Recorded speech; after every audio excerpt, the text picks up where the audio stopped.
Roy Andersson is one of the most unique artists in the history of cinema. He started directing in the 1960s with documentaries. His first film, A Swedish Love Story, was a hit, but after... I tried to change the style with my second movie, and that was an enormous flop. As a result... I was out in the cold, so to say, for many years, and the only people that called me was people from the advertising field. In the next 25 years, he made close to 300 commercials that are now considered classics.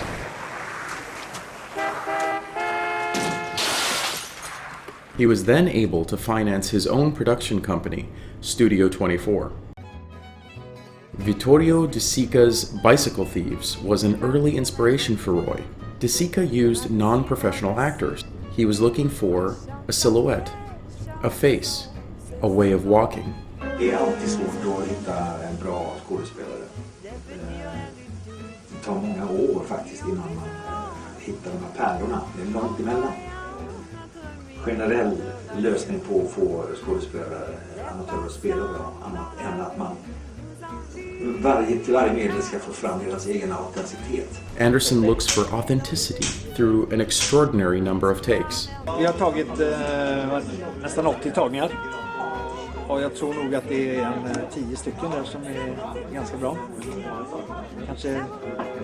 Kanske 3-4 som är riktigt bra. This is where the style comparisons end. When I started with a style like De Sica, but now I'm up to a style more close to Fellini. Abstraction. It's an abstracted description of life. Andersson shifted towards a more abstract form, with a highly stylized mise-en-scène. Realism was too limiting, and ironically, not true to life. In other words, abstraction confronts the audience with the reality of being human by inviting their own subjective interpretation.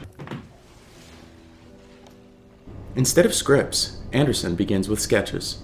När jag bara visar bygget har gjorts utifrån den skissen. The set design is minimalist, monochromatic, and without the help of CGI, they are made to look bigger using trompe-l'œil, a trick of the eye. This process is meticulous and time-consuming. Ungefär en månad att göra en reklamfilm för mig. Men det beror på att jag bygger helst alla miljöer i studion. Så det är byggandet i studion som tar tid.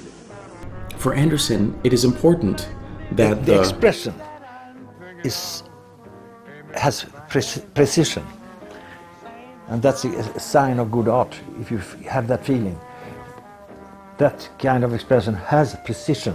Even outdoor scenes in Roy's films are constructed with attention to every detail. This is to... A control of light and composition. You couldn't find such a beach outdoors. Yes, you could find, but not as good as this one. Because it's already in your head and in the studio and you can it's also purified and condensed. Take away everything that's not necessary for the picture. And it's cleansed and condensed.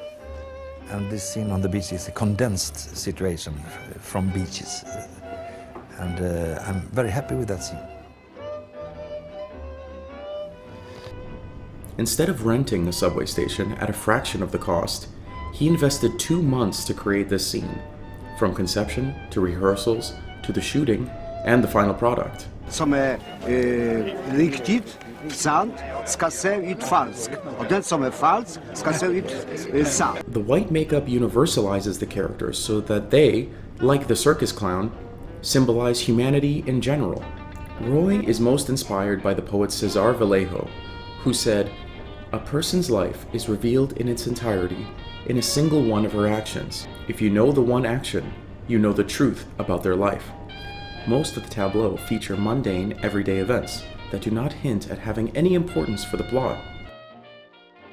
Andersson is capturing what he calls trivialism, these typical human interactions where nothing really happens, except for life itself. The banal and the absurd also come through in the dialogue, inspired by the play Waiting for Godot. One line that repeats in A Pigeon Sat on a Branch is, "I'm so happy that you're feeling..." For comic tragic. I don't know, two sides of the same coin, so to say. Tragic and comic is life. The absurd, sketch-like tableau and Roy's tragicomic image of the human condition was perfected in his commercial work. Hälsoförsäkring ska jag ha, ja. Bilnumret jag ska kolla. Jag har nyss köpt den som sagt. Det är CPM 572. Ja, tack. Det var ett bra svar.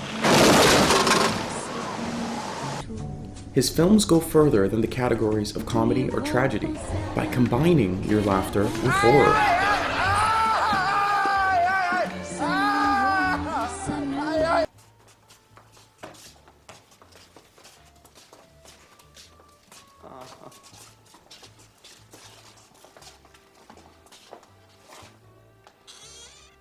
Andersson's films are defined by long static shots filmed in wide angle and deep focus with soft lighting.